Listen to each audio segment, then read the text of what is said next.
Hey everybody. All right, so before we start, really quick, here's my little disclaimer for this video, and it's simply this. One, it's just opinion. That's all it is. I'm not saying I'm right, I'm not saying I'm wrong. This is purely opinion.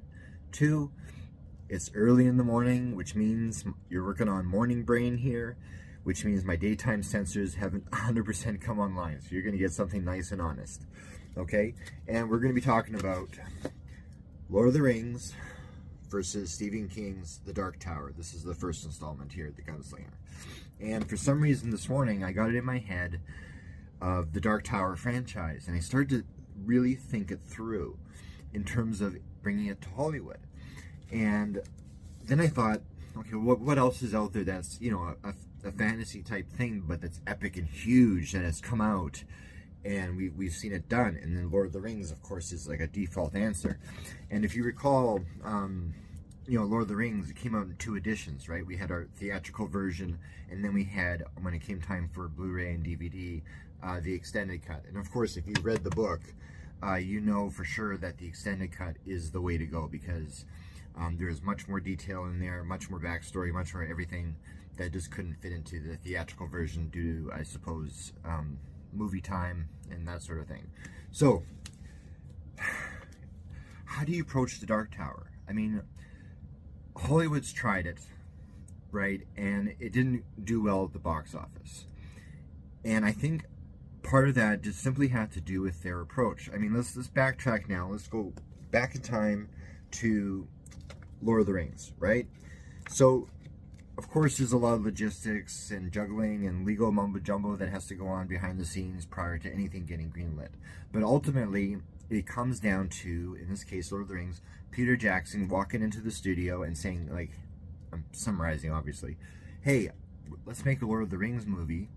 We have to do it in 3 parts because it's actually 3 books, right?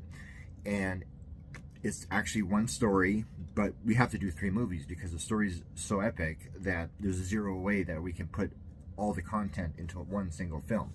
So Hollywood, I need you to greenlight basically 3 movies, because I'm going to shoot them all back to back, do it over 18 months, do the post-production part, and then we're going to release them 1 a year. And think about it, like at the time, Lord of the Rings, like was known in the literary world, sure, in terms of fantasy, and there's fans that way. But for the general populace, who's read Lord of the Rings? I mean, even those people who've seen the movie haven't actually read the book. And what makes the book even more challenging to translate to film is the fact that, as per Tolkien's writing style, it's an older school type of writing. It's not your standard normal fiction writing of today. So even the way it's told had to be translated into a modern type expression in order to get through to the audiences, right? While still remaining true to the source material and also true to how the characters speak. So anyway, so Jackson had to go into the studio, and again, I'm boiling it down, and saying, I need you guys to give me a bunch of money and commit to these 3 movies, and really, we have no idea how they're going to do. Okay, because again, at the time, Tolkien, in the literary fantasy world, yeah, a big deal.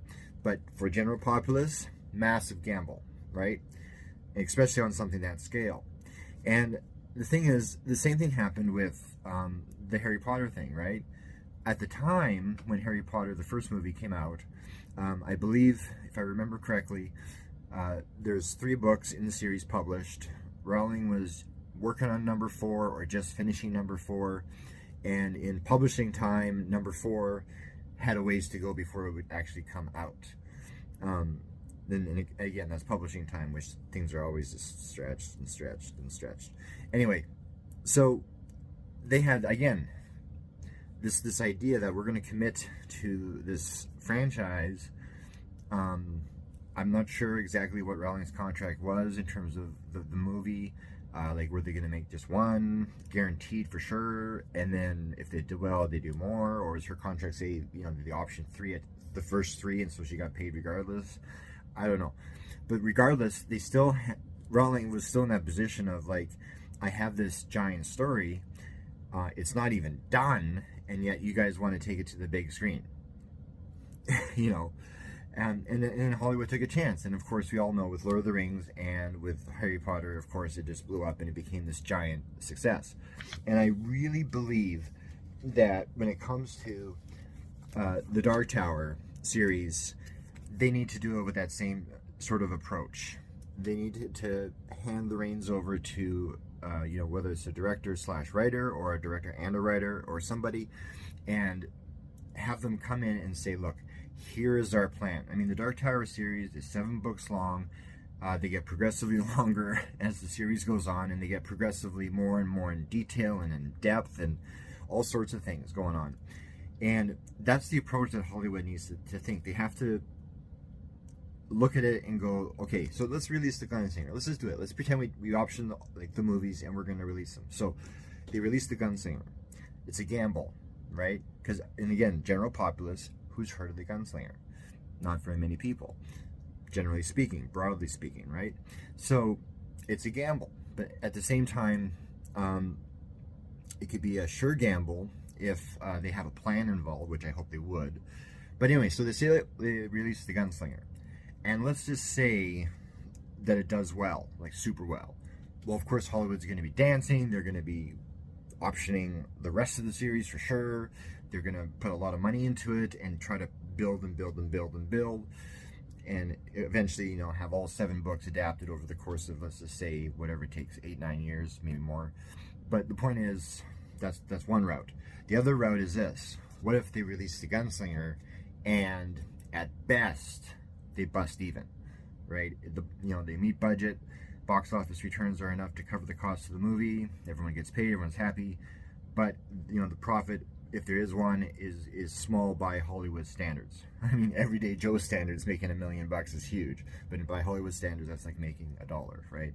But anyway, but what they could consider doing is using the Gunslinger as kind of a loss leader, if the box office went that way, right? Look, this is the introduction. It didn't go so well at the box office, but we're going to keep going with the story because we know behind the scenes that this story just gets bigger and bigger and more involved and more, and therefore if it gets more involved, it's going to invest the audience more because there's more to be involved in. And audiences love being invested in a movie, invested in a story, invested in a character. That's important. That's the key to good storytelling. And you know what? I'll be honest, from I would say almost an ethical point of view, we owe Stephen King. Let's be honest. Okay? Like, the man, he has contributed so much to pop culture over the years. I mean, of course he sold millions and millions and millions of books, but he's like referenced all over the place. I mean, people are referencing Stephen King without even realizing they're referencing Stephen King. I mean, the guy has had a huge impact on pop culture, and I dare say he's had as big an impact as even the great Stan Lee as he's been elevated as such. He's had the same impact as like Jerry Siegel and Joe Shuster when they did Superman, who in turn birthed all sorts of superheroes to follow. Like we owe Stephen this, and I'm not trying to get dark here, but I mean, let's be honest, Mr. King, he's in his early 70s or mid 70s or so, so given human lifespan, he's closer to the end of things versus the beginning of things. And I think as fans, as an industry that is the entertainment industry, I think we owe him one. I really do. And I think Mr. King would probably agree that if we were going to owe him one, doing a proper adaptation of The Dark Tower would be a way to honor what he's done for everybody through his stories. I mean, they option his books even before they're written to make a movie of it, and they release like King movies over and over and over and over again, all sorts of adaptations, right? Invest in this. Do this one. Make a series. Have a plan. You've seen it, Marvel, they had a plan. It carried out. DC, they didn't have a plan, and it didn't carry out. But, again, let's go backtrack. Peter Jackson, he had a plan. It panned out. The Harry Potter thing, bit of a shot in the dark to a point, And then, but there was still a plan, especially once the first movie was a giant success. A plan. So again, plan. Those are my thoughts. Those are my early morning thoughts. In the end, if we could adapt Lord of the Rings in all its complexity and take a risk on a franchise like Lord of the Rings at the time that wasn't as well known as it is now, I'm pretty sure we could do the same thing for Mr. King. I really do.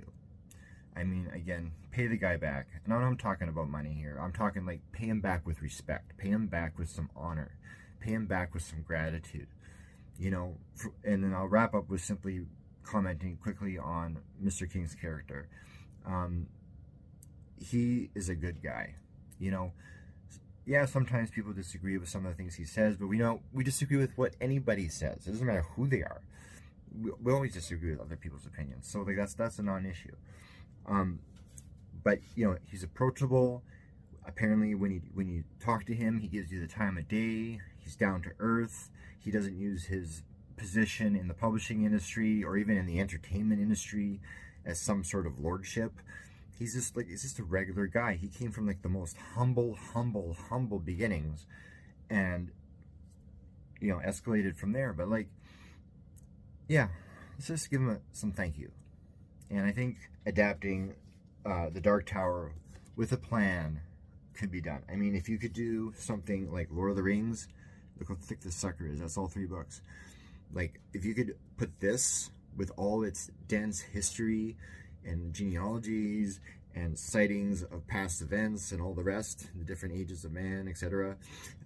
Like, if you could do that, you could do this. So that's my opinion on those 2 things, Lord of the Rings versus Dark Tower. If one can be done, the other one most certainly can be done. And yeah, I'm going to stop rambling there. But let's give Mr. King a thank you. And that's what it would be. That's the attitude. I think that would be the proper attitude. If you could do it, if they construct the movies, the Dark Tower movies, with that kind of attitude, thankfulness, that means you're inevitably putting love into it, because gratitude stems from love. So if you're putting love into a project, that's going to come through on the screen. I mean, audiences aren't 100% stupid, right? Like, we could tell when a movie was actually cared about when they made it, versus a movie that was just kind of thrown out the door, right, and onto audiences' laps.